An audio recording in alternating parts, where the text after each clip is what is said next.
प्यारे विद्यार्थियों, जैसा कि हमने पूर्व की कक्षा में पारिस्थितिकी तंत्र की संकल्पना के बारे में अध्ययन किया। आज हम पारिस्थितिकी तंत्र की संरचना क्या होती है, अर्थात पारिस्थितिकी तंत्र किन घटकों से निर्मित है के बारे में अध्ययन करेंगे। तो पारिस्थितिकी तंत्र की संरचना मुख्यतः दो घटकों के सम्मिलित या दो घटकों से होती है। पहला घटक अजैविक घटक या भौतिक घटक और दूसरा जो घटक होता है वो जैविक घटक। तो यदि हम अजैविक घटक की बात करें तो इसके अंतर्गत मृदा, जल, वायुमंडल में उपस्थित विभिन्न प्रकार की गैसें जैसे CO2, O2, इसके साथ ही जो खनिज जो पदार्थ होते हैं फास्फोरस, पोटेशियम, लोहा, मैग्नीशियम आदि पदार्थ। इसके अलावा अजैविक घटकों में अजैविक तत्वों में तापमान, वर्षा, सूर्य का प्रकाश आदि को सम्मिलित किया जाता है। जैसे जलवायु के तत्व एवं स्थलखंड की ढाल या किसी प्रदेश के जलाशयों की बनावट आदि को हम अजैविक घटकों के अंतर्गत सम्मिलित कर सकते हैं। अजैविक घटकों का तात्पर्य है यानी जिसमें जीव नहीं होता। सामान्य रूप से अपन देखते हैं कि अजैविक जो घटक होते हैं उसमें जल है, मिट्टी है, सूर्य प्रकाश है, वर्षा है, तापमान है या अन्य जो जलाशय है, विभिन्न प्रकार की गैसें आदि को हम सम्मिलित करते हैं। इस तरह से यदि हम जैविक घटकों की बात करें तो इसमें उत्पादक व उपभोक्ता यानी दो वर्गों में हम जैविक घटकों को बांट सकते हैं या विभाजित कर सकते हैं। उत्पादक तो वो होते हैं जो सूर्य प्रकाश की सहायता से अपना भोजन स्वयं बनाते हैं और उपभोक्ता वो होते हैं जो उत्पादक से अपना भोजन ग्रहण करते हैं। जैसे हम देखें तो स्वपोषी या उत्पादक यानी पारिस्थितिकी तंत्र में जो जीव साधारणतः अकार्बनिक पदार्थों को ग्रहण करके सूर्य की प्रकाश से ऊर्जा की उपस्थिति में प्रकाश संश्लेषण की क्रिया यानी फोटोसिंथेसिस की जो क्रिया होती है के द्वारा भोजन का निर्माण करते हैं, उन्हें स्वपोषी घटक या उत्पादक कहते हैं। यानी साधारण अर्थ में अगर इसका अपन देखें तो स्वपोषी या उत्पादक वो होता है जो सूर्य के प्रकाश की सहायता से अपना भोजन स्वयं निर्मित करते हैं, उन्हें हम स्वपोषी या उत्पादक कहते हैं।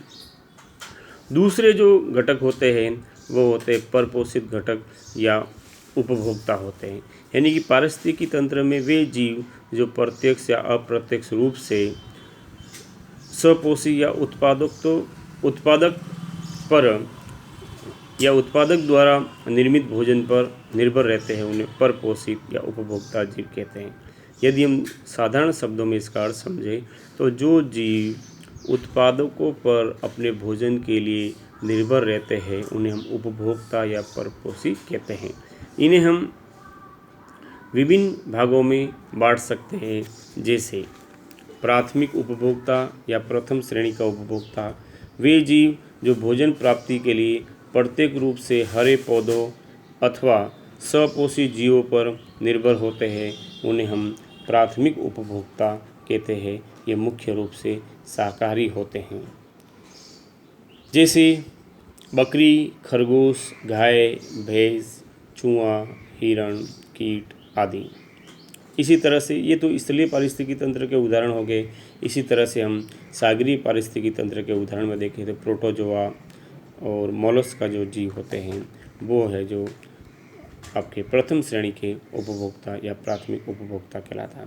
इसी तरह से हम देखें तो द्वितीय श्रेणी के जो उपभोक्ता होते हैं वे उपभोक्ता जो अपने भोजन के लिए दूसरे जंतुओं या प्राथमिक उपभोक्ता पर आश्रित रहते हैं, इन्हें मांसाहारी जीव या द्वितीय उपभोक्ता कहते हैं। जैसे शेर, चीता, बाज आदि जो होते हैं वो द्वितीय श्रेणी उपभोक्ता में सम्मिलित किए जाते हैं। तो विद्यार्थियों, अगर हम बात करें द्वितीय उपभोक्ता की, तो जो जीव जो प्राथमिक उपभोक्ता या आप शाकाहारी जीवों पर अपने भोजन के लिए निर्भर रहते हैं, इन्हें द्वितीयक उपभोक्ता या मांसाहारी जीव कह सकते हैं। इसी तरह से हम देखें तो तृतीय श्रेणी के जो उपभोक्ता है, उनमें हम इस श्रेणी के उपभोक्ता अपना भोजन प्राथमिक व द्वितीय श्रेणी के उपभोक्ताओं से प्राप्त करते हैं। इन्हें हम सर्वाहारी वर्ग भी कहते हैं और इसमें मानव सम्मिलित होता है। यानी वो जीव जो प्राथमिक उपभोक्ता और द्वितीय उपभोक्ता पर अपने भोजन के लिए निर्भर रहते हैं, उन्हें हम सर्वाहारी या तृतीय श्रेणी के उपभोक्ता कहते हैं। इसी तरह से अगला जो होता है वो सूक्ष्म या जिनको हम वियोजक कहते हैं या लघु उपभोक्ता कहते हैं। इनमें जो पौधों एवं जंतुओं के जो मृत भाग होते हैं या मृत जो उत्तक होते हैं, उनको अपना भोजन बनाते हैं, उन्हें अपघटक जीव या वियोजक कहते हैं। इनमें जीवाणु, दीमक, फफूंदी आदि को सम्मिलित किया जाता है। तो विद्यार्थियों, हमने देखा कि जो पारिस्थितिकी तंत्र की संरचना होती है वो दो घटकों, जैविक व अजैविक घटकों से निर्मित होती हैं। और जैविक घटकों के अंतर्गत हमने देखा मृदा, जल, वायुमंडल में विद्यमान विभिन्न प्रकार की गैसें, खनिज पदार्थ आदि को हम इसमें अजैविक घटकों में सम्मिलित करते हैं। और जो जैविक घटक होते हैं उनमें हम उत्पादक और उपभोक्ता के रूप में विभाजित किया है। उत्पादक तो सूर्य प्रकाश की सहायता से अपना भोजन निर्माण स्वयं करते हैं, जैसे हरे पौधे। और इसी तरह से उपभोक्ताओं को हमने देखा कि उपभोक्ता मुख्यतः उत्पादकों पर अपने भोजन के लिए निर्भर रहते हैं और उनको हमने 4 श्रेणियों में विभाजित किया है। प्रथम श्रेणी के उपभोक्ता, द्वितीय श्रेणी के उपभोक्ता, तृतीय श्रेणी के उपभोक्ता या जो वियोजक होते हैं उनको अपन ने विभाजित किया है। तो इस प्रकार से हमने देखा कि जो पारिस्थितिकी तंत्र होता है उसकी जो संरचना होती है किस तरीके से होती है, इनमें कौन कौन से घटक होते हैं।